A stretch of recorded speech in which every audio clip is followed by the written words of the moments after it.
Guys बताओ आज मैं क्या बना रही हूँ। सोचो क्या बना रही हूँ आज। नहीं समझ में आ रहा है क्या बना रही हूँ। पनीर।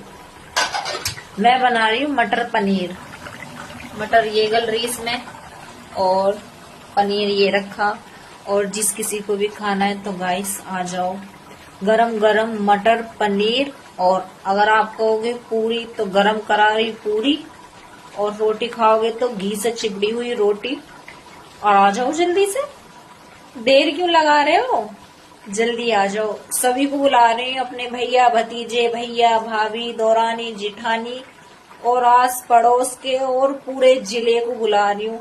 तो गाइस आ जाओ, इनवाइट कर रही हूँ। मटर पनीर की सब्जी बना रही हूँ।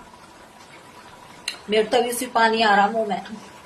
मैं खा लूं, मेरे पति खा लें, पर मेरे बच्चे